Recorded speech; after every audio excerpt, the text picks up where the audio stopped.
Hi guys, and happy weekend, and welcome to your reading for the week of October 11th to October 17th. My name is Natalia and I'm the creator of Light Witch Tarot, and today we are taking a look at the energy to come. So if you are ready for your reading with me, I know I get so many messages every day because I am booked till May, but what happens is that the more you wait, the more booked I will be. So if you're just ready, head over to www.lightwitchtarotshop.com and schedule your reading today. I will email you your date, and you do have the option to change the reading once your date gets there. Also, if you guys are ready for your candles, your tools, whatever it is that you're looking for, we are having a 25% off with code HEALER that ends on Sunday, right? So hopefully you enjoy that sale, and let's get to this. So today we are using the starter deck, which is one of my favorite decks, and we're also using the New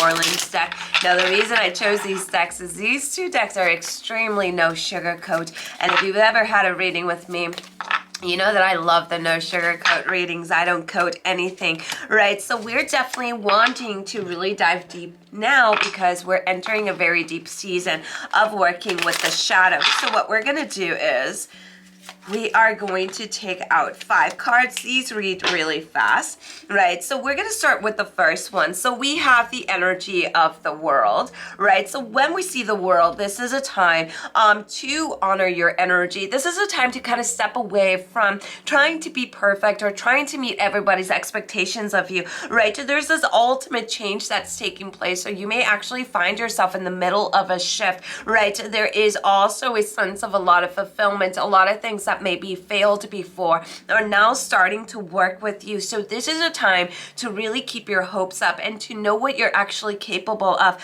right? There is a lot of fulfillment, especially in undertaking, especially in those things that you might have driven yourself crazy about. So this is all about the rewards, the harvest that comes from your hard work, right? So if you are still there and you're just wondering, why am I doing all this for? Is this even worth it? This is the kind of card that says you're very close. So keep moving forward. Don't lose your hope. Don't lose your sight in your goal, and just keep going, right? We see the Nine of Swords. So the Nine of Swords says you got to be careful with overthinking this coming week. A lot of times when we are frustrated, we start thinking about the things that we lack, right? So we fall into that misery kind of thinking, we start getting concerned about things that might not even happening, but what if, right? And we start really falling into the unhappiness state, right? This is almost having anxiety, maybe over a situation or loved ones at the moment, and this is causing a lot of worry for you, a lot of despair, a lot of suffering that's either making you sleepless or just making you feel disconnected. So if you're feeling this, right, this is a time for you to tune within. This is a time for you to maybe recharge your energy, to maybe step back and give yourself the self-love and self-nurture that you need by bringing in rest. And whatever that looks like for you, that's exactly what you need to do. Stop letting other people tell you, well, oh, you got to do this and you got to do that. You want to do what's best for you. Nobody knows what's best for you except yourself, right? We are followed by the Empress. So we do see a lot of progress, especially when it comes to your intuition, especially when it comes to your journey, right? And this is definitely a time for you to take action, to really be creative in how you're perceiving things, right? This is a time where you want to let your intuition influence the change that you're going for. So a random change or sudden change can actually happen, but you definitely want to go with what feels right in your guts. Try not to overthink next week, right? So this is basically the motivation that comes from within. What we see here with the Ten of Swords in reverse and the Page of Pentacles, Ten of Swords in reverse says, you are going to finally be feeling some kind of relief at the end of next week from a deep fatigue, deep exhaustion that you had. This is kind of the kind of card that says the worst has now passed. So this is a good card, right? There's a lot of lessons that you learn. And liberation, kind of freedom from something. So if you've been really working with the shadow, you're about to enter the light. So this is good. The worst has passed. So that exhaustion that you feel makes perfect sense, but make sure that you're recharging, right? We see the Page of Pentacles and it's being practical. It's remembering that you can also depend on other people.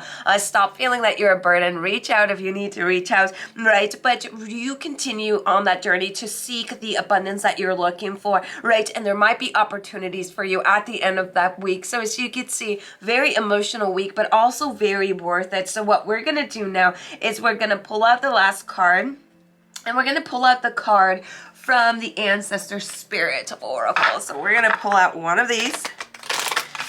And the message of the week is notice the signs. I love this because all of the cards are saying let your intuition guide you, right? So this is going to be a great week to investigate. This is going to be a great week to watch for the symbols and signs, synchronicity, anything repetitive that's showing in your journey, as well as communicating and tuning into the spirits around you. In October, there's a lot of talk about the thin veil, but I feel the thin veil is just thin all year round. We just pay more attention in October. But just remember that there are spirits around you. There are archangels around you. There are deities around you who are bringing you constant messages. So stop thinking that you're paranoid. You're not paranoid. You're not crazy. You're intuitive, okay? So I hope that everybody has an amazing week. Thank you for existing. I love you. Lots of love and light to you. And blessed be. Bye-bye.